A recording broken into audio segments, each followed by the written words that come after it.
When you're carving ham, one important thing is the tools.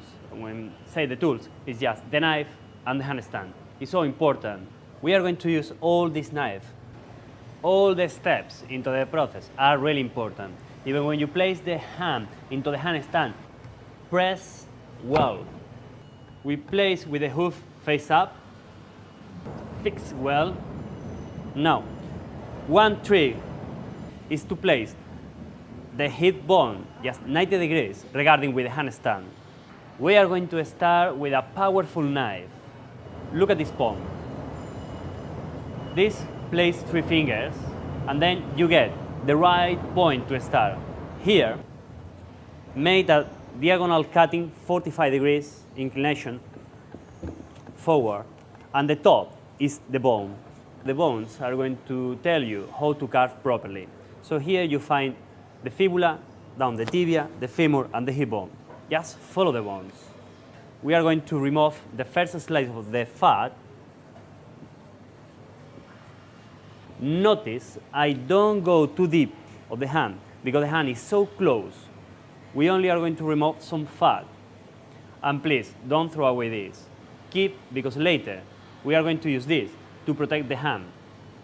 Always my advice is don't remove too much of fat, neither skin, because it's the natural and the best protection for the hand.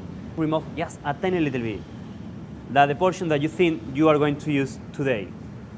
Now we are going to create some nice shape on the hand. For that reason, we are going to use one different knife. It's something like the slicing knife, but a little bit shorter. Okay? Can you see the difference?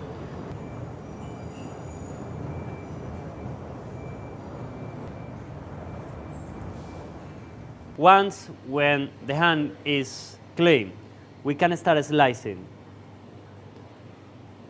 When you slice ham, we need to carve all the time in this way.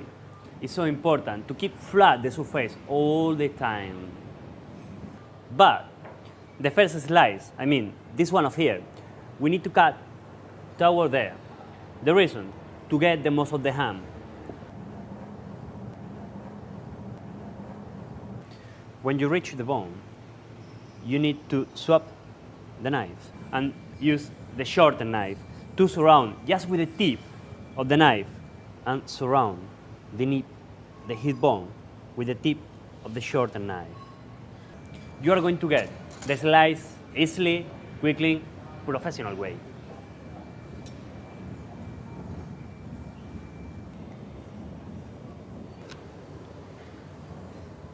Now, notice the fat is a little bit yellow here because it has been oxidized. An important point is when the yellow fat is appearing, we need to remove it just to be sure that we don't have any rancid flavor on the ham. When we talk about Iberico acorn fat, we are talking about taste, pure taste. So if really you want to enjoy all the nuances that contain the ham, please cut the thinnest possible. Tastes much better. When we are carving ham, when appear the bones, we need to carve around the bones. Can you see here? It's appearing the fibula, the joint, and now it's appearing the femur. Now it's smelling sweeter than before. Remember, at the beginning of the ham is the strongest flavor.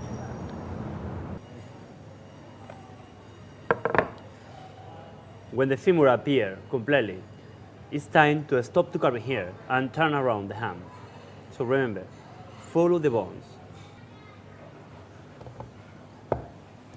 Now just turn over. When you have turned over the ham, you need to follow the external line of the muscle, and when that external line link, then is the right point to start. And then we clean the first slice of the ham. Here we are looking for a bone, which is the knee. Come on to do a small cutting, just here on the knee to get the slice easy, faster, clean.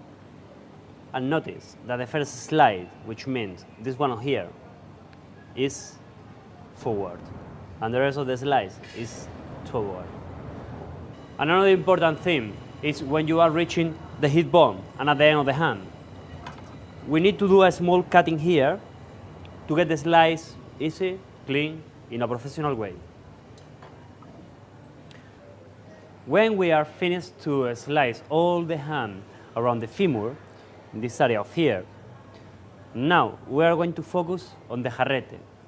To cut this small quantity and delicious, many carvers say that this part of here is the best into the whole leg because it's the sweetest one.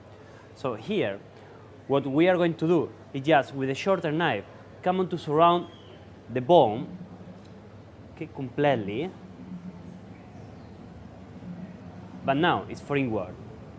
Now just move around, turn, and cut it.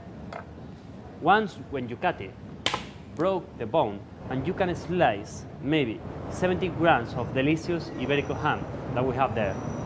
So when you are cutting the jarrete, tiny little pieces of jarrete, because it's not so big, and you can see the color is quite different.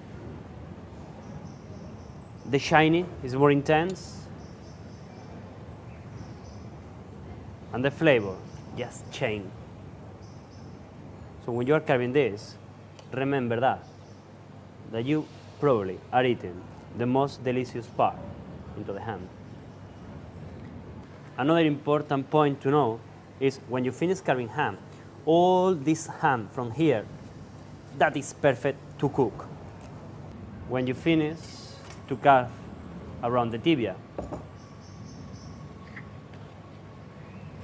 this is the look like a ham. But you are not finished yet. You can use the bones to cook. If you add to the stock for the risotto or just some pieces of this to the lentils or chickpeas, the flavor that you're going to find there are going to change completely. Completely. Everything is becoming richer, more tasty. Your friends are going to be grateful with you.